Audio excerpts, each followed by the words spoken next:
Sabe, existe uma pressão enorme na nossa cultura, quase um mantra, né? Pra gente encontrar a nossa voz, falar a nossa verdade. É uma busca que parece que está no centro de tudo hoje em dia. Mas o material que a gente tem para analisar hoje, uns trechos de uma obra chamada O Eco da Braça, ele chega com uma pergunta, assim, bem provocadora. E se a nossa fala mais autêntica, a nossa identidade mais profunda, não começasse com o nosso esforço para falar, mas com a nossa capacidade de ouvir uma voz que já estava lá antes de nós? Vira a lógica de ponta cabeça. E a nossa missão aqui é justamente essa. É seguir essa linha de raciocínio do texto, ver como ela se desenrola. A gente vai começar lá na criação, sabe? Passar por figuras como Adão, Abraão, e ver como isso aterrissa na nossa vida prática, na forma como a gente se enxerga e até como a gente ora. É uma jornada sobre essa ideia de uma identidade que é recebida e não, assim, conquistada na marra. Vamos lá, então. O ponto de partida do texto é o começo de tudo, literalmente. A análise dá um peso enorme para a frase "e disse Deus". A argumentação é que isso não é só um floreio poético, né? Mas uma declaração fundamental sobre a realidade. Ela nasce de uma voz. Sim, o universo não surge do silêncio ou do acaso, mas de uma palavra que cria o que diz. E a consequência disso para a identidade humana é, imediata e gigantesca. Se a primeira coisa que existe é a palavra de Deus, isso significa que o sentido da existência é dado antes mesmo de a gente começar a procurar por ele. Ah, entendi. A obra argumenta que a gente não acorda num mundo neutro, sabe? Um quadro em branco onde temos que pintar um significado.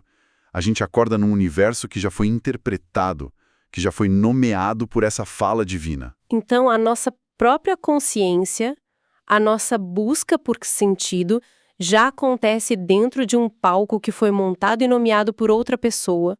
Isso inverte totalmente a lógica moderna, que geralmente coloca o eu, a minha iniciativa, como ponto de partida de tudo. Exatamente. A nossa voz nunca é a primeira voz na sala. Ela é sempre uma resposta. A questão que o texto levanta é uma resposta a quê? Ou a quem? E é aí que a análise entra na figura de Adão, que é apresentado não como mim que precisava se descobrir, mas como alguém cuja identidade era formada no diálogo, na relação com Deus. A identidade dele era, na essência, relacional. Era sobre ouvir e responder. Isso mesmo. A identidade dele era estável, porque a fonte da voz que o definia era estável. Mas então o texto descreve a queda não só como um ato de desobediência, mas como o que ele chama de uma crise de escuta. É um momento genial e trágico. Surge uma segunda voz, a da serpente, oferecendo uma narrativa de identidade alternativa. Uma voz que basicamente diz: será que Deus disse mesmo? Não é? Será que ele não está escondendo algo de vocês? A identidade que ele deu é limitada, vocês podem ser mais? A dúvida não é sobre uma regra, é sobre a bondade e a veracidade da voz original. Perfeito. E a partir desse ponto, o argumento é que toda crise espiritual profunda é, no fundo, uma dificuldade de confiar na voz que nos chamou e nos definiu primeiro. A gente passa a duvidar da palavra que nos criou, e o resultado disso é fascinante. E qual é? Porque um ponto que o texto levanta e que eu achei brilhante é que o pecado não nos deixou em silêncio. Pelo contrário, ele nos fez falar ainda mais, só que agora fora do lugar. Exatamente. O microfone não foi desligado, ele só foi reposicionado. A nossa fala, que antes nascia da confiança e do diálogo com Deus, agora brota de outro lugar. Adão, depois da queda, ele fala para se esconder. Ouvi a tua voz e me escondi. Caim fala para se defender e mentir. Acaso sou eu tutor do meu irmão? Lameque, mais para frente, fala para se vangloriar da própria violência. Ou seja, a gente continua falando, e muito, mas a fonte da fala mudou. Passou a ser o medo, a carência, a necessidade de autoproteção, a autopromoção. Isso. É como entrar numa reunião importante sentindo que você precisa justificar sua presença ali o tempo todo. A sua fala não vem de um lugar de descanso, sabe? Vem de performance, de ansiedade. Totalmente. E essa é a condição humana que o texto descreve. Por isso a redenção, dentro dessa lógica, não busca eliminar a voz humana ou nos silenciar. O objetivo é relocalizar a nossa fala. É fazer com que ela volte a nascer da escuta atenta da voz de Deus, e não da nossa ansiedade. Essa ideia da crise de escuta em Adão é muito forte. Fico pensando, o texto mostra isso acontecendo com outras figuras também. Foi um problema isolado ou é um padrão? É um padrão central. A obra argumenta que Deus passa a história inteira reeducando a escuta do seu povo. E o caso de Abraão é o exemplo paradigmático. Quando Deus o chama, a primeira coisa não é uma lista de tarefas, um código de conduta. A primeira coisa é uma declaração de identidade. Eu farei de ti uma grande nação. Abençoarei os que te abençoarem. É tudo sobre o que Deus vai fazer, definindo quem Abraão será. A missão dele é uma consequência da identidade que ele recebe por fé ali naquele momento. Não é uma condição para ele conquistar essa identidade. Exato. E Abraão ainda não tinha feito nada para merecer isso. Ele não tinha currículo, não tinha resultados, sabe? Ele só tinha uma promessa, uma palavra que passava a definir a existência dele. A obediência dele de sair da terra nasce dessa nova identidade recebida, e não o contrário. Entendo a lógica, mas isso parece desafiador na prática. Vamos pegar o outro exemplo que o texto usa: Israel no deserto. Eles foram libertos, mas viviam uma realidade brutal, com fome, com sede. É natural que a fala deles viesse do medo, da reclamação, né? O texto aborda essa tensão entre a identidade ideal que Deus dá e a realidade que eles viviam. Aborda diretamente, e esse é o ponto nevrálgico da jornada no deserto. Eles foram libertos fisicamente do Egito em uma noite, mas a mente deles continuava sendo uma mente de escravos. Deus os chamava de meu povo, meu filho, mas eles se viam como órfãos abandonados para morrer. A fala deles era uma fala de escravos.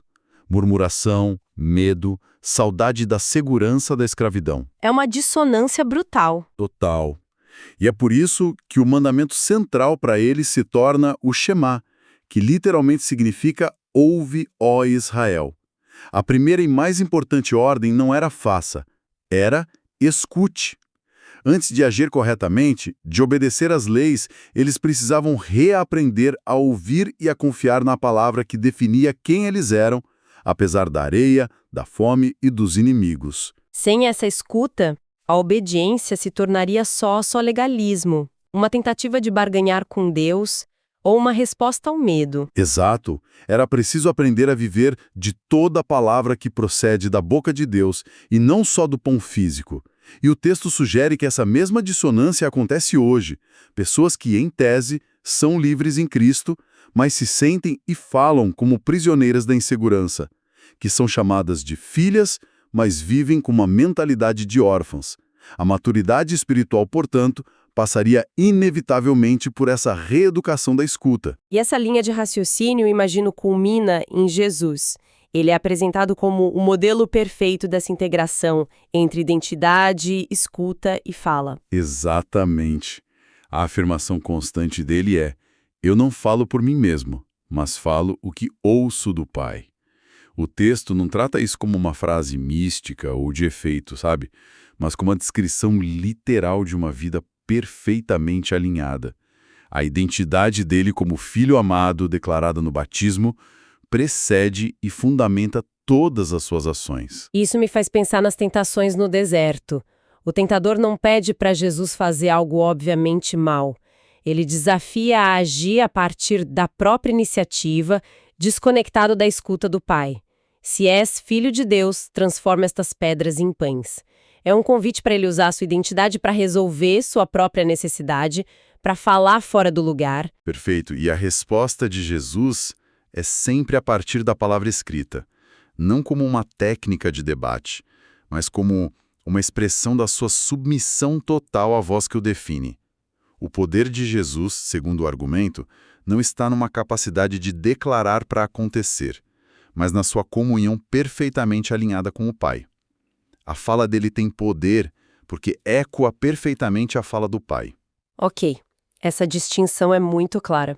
E isso me leva a uma parte do material que eu achei especialmente útil na prática, que é a diferença que o texto traça entre autoafirmação e o que ele chama de declaração bíblica. É uma distinção crucial. A autoafirmação na descrição do texto nasce da ansiedade. É quando uma pessoa usa palavras para tentar se autoconvencer de algo que não crê de fato, para se proteger do medo, para sustentar uma identidade que sente ser frágil. A repetição vem da insegurança. A voz tenta produzir uma segurança que ainda não existe no coração. É quase como gritar no escuro para espantar o medo, né? A força está no volume da minha voz, na minha performance. Enquanto a declaração bíblica, por outro lado, nasceria do descanso. Ela não tenta criar uma identidade do zero. Exato. Ela confessa. Ela concorda com uma identidade que já foi revelada e recebida pela fé.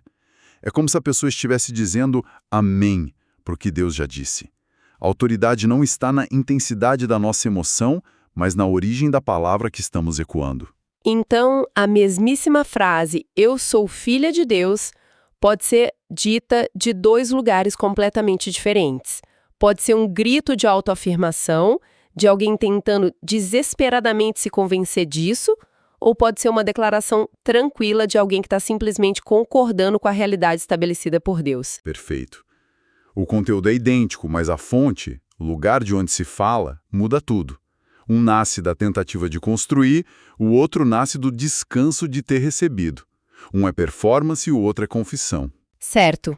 E como isso aterrissa, por exemplo, na vida de oração? Porque, instintivamente, muitas vezes, a oração parece ser exatamente sobre pedir, sobre tentar convencer, sobre descarregar a nossa ansiedade. E o texto não invalida os pedidos ou o desabafo emocional, mas ele muda o centro de gravidade da oração. Ela deixa de ser primariamente um espaço para a gente tentar convencer Deus a fazer a nossa vontade, ela se torna, antes de tudo, um ambiente de formação, de alinhamento, um lugar onde a gente reeduca a nossa escuta. Então é menos sobre descarregar minha lista de desejos e mais sobre sintonizar o meu rádio interno primeiro. Ótima analogia. A sintonização precede a transmissão. A oração madura nesse modelo se torna uma cooperação com o que Deus já está fazendo e falando. Os pedidos continuam, mas eles começam a nascer da confiança nessa voz que já escutamos, e não mais do pânico da incerteza. Essa ideia de identidade precedendo a moralidade me faz pensar muito na igreja primitiva. As cartas de Paulo no Novo Testamento parecem fazer exatamente isso, não é? Ele passa metade de uma carta falando: vocês são isso em Cristo, vocês são santos, amados, filhos, antes de chegar na parte do portanto vivam assim. Exatamente. A exortação moral e prática sempre vem depois da afirmação de identidade, nunca antes. Os apóstolos não estavam ensinando os crentes a se esforçarem para se tornarem filhos, mas a viverem à altura da identidade que eles já tinham recebido em Cristo. A moralidade é uma consequência da identidade, não um caminho para ela. Isso parece proteger a fé de virar só um ativismo religioso ou um moralismo pesado, onde a pessoa está sempre tentando provar seu valor. Sim. A oração da igreja nesse contexto nasce de um ambiente familiar. Não é a fala de um candidato ao emprego tentando impressionar o recrutador. É a fala de um filho que já foi adotado e está seguro em casa. Isso não elimina as lutas ou os pedidos urgentes, mas muda o tom de fundo.